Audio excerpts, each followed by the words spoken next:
Ever since Devin and Sam were kids, Devin has been bullying Sam by stealing his food. Devin encounters Sam's food, and the external stimulus of the savory aroma from Sam's food fills Devin's nostrils. Devin's sensory receptors send this information to his brain. A reflex occurs, and motilin is released from the intestine and targets the gastric and intestinal smooth muscle, stimulating the migrating motor complex.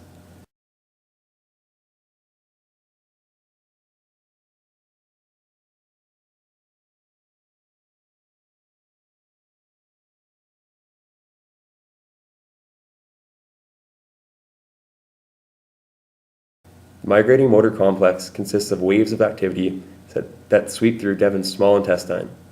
These contractions help trigger peristaltic waves that facilitate transportation of indigestible substances from the stomach into the small intestine and to the colon. Devin, feeling the rumbles in his stomach and the hunger pains he's experiencing, believes that being hungry is a justifiable reason for eating Sam's food. Devin eats Sam's food and gastrin is released. The gastrin stimulates gastric acid secretion and mucosal growth. The gastric acid lowers the pH in Devin's stomach and assists in the breakdown of the food.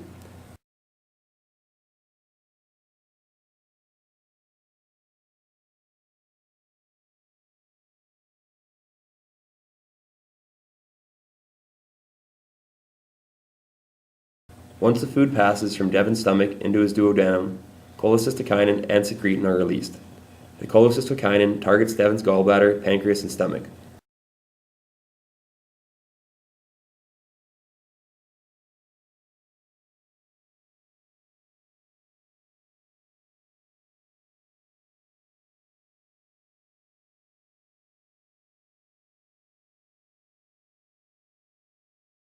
Cholecystokinin stimulates gallbladder contractions, pancreatic enzyme secretion, and inhibits gastric emptying and acid secretion in the stomach.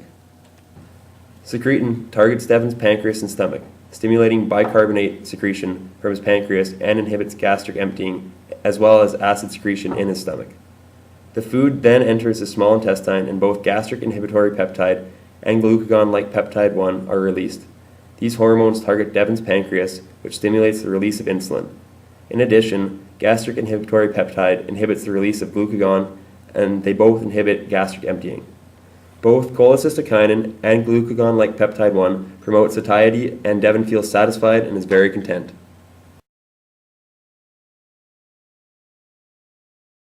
This is 10 years later. Sam is now bigger than Devin after going through puberty.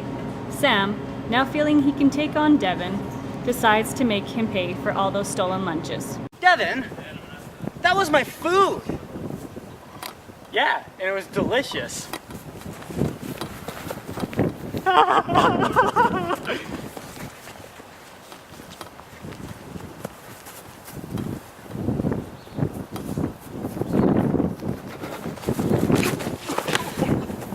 After initially being tackled, Devin makes a break for it. Devin's brain sent adrenocorticotropin releasing hormone to the kidney, which prompted his kidney to release epinephrine to the brain.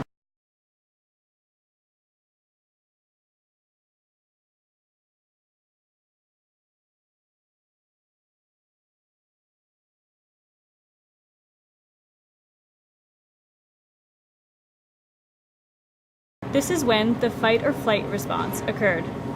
I told you to stop taking my food, right? Always taking my food!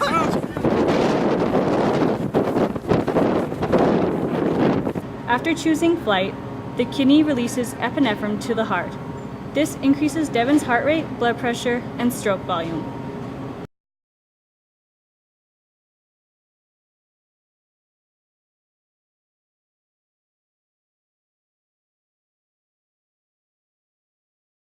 The kidney also releases epinephrine to the pancreas. The pancreas releases glucagon to the liver. In the liver, glucagon breaks down glycogen, which is stored carbohydrate. The liver then releases glucose.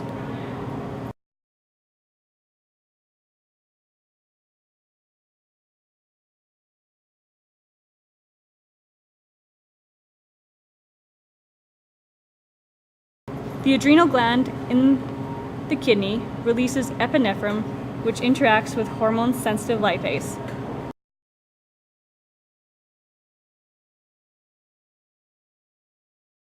By breaking down the adipose cell, free fatty acids are created, which fuel the muscles.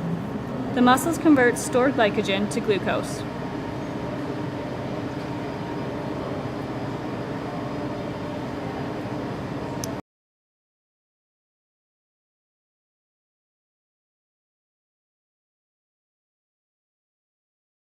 After Devon has escaped, there is too much glucose in Devon's blood.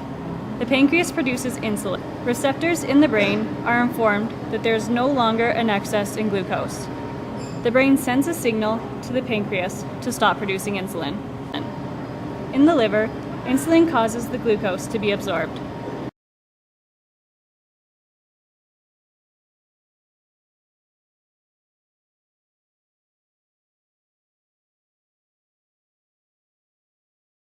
Homeostasis is achieved. After escaping Sam, Devon is very tired. Due to excessive sweating, Devon has lost some of his blood plasma volume and his blood pressure has dropped. These changes to Devon's fluid status are detected by pressure and volume sensory organs in the heart called baroreceptors. In the hypothalamus, another type of sensor, osmoreceptors, detect change in the concentration of dissolved solutes in the blood, which are lost through sweat. The thirst response is initiated.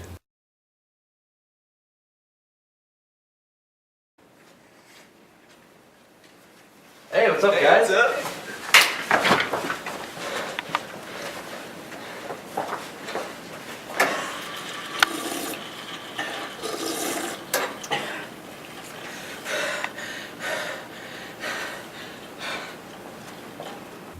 The primary organs for dealing with these changes to the properties of the blood are the kidneys.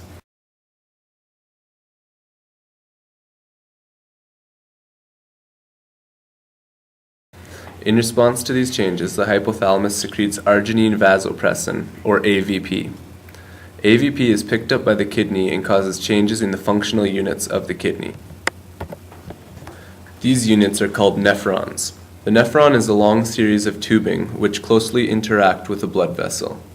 AVP causes changes to occur in the collecting tubule of the nephron.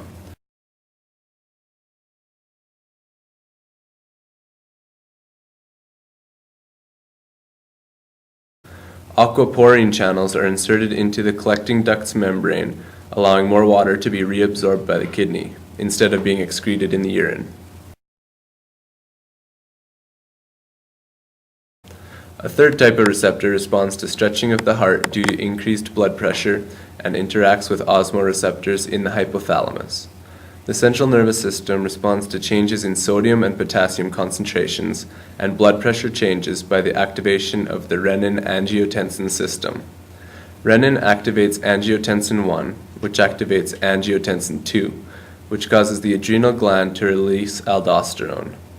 Aldosterone acts on the loop of Henle, found in the nephron by increasing permeability of the descending loop, where the osmotic pressure produced by high external concentrations of sodium and chloride ions draw water back into the kidney.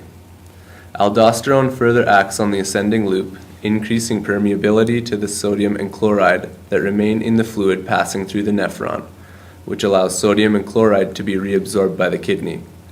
Increases to the permeability of the distal tubule allows water to follow sodium and chloride across the membrane, effectively conserving water and sodium. By taking in water, Devon adds to his blood volume. Increases in blood volume, blood pressure, and sodium due to AVP and aldosterone signal the various receptors, and the brain responds by ending the thirst response, and by decreasing secretion of arginine vasopressin, renin, the angiotensins, and aldosterone. These feedback loops, along with others of the endocrine system, allow all these functions shown, and more, to occur on a daily basis. Because of this, hormones regulate almost all of life's physical, emotional, and developmental activities.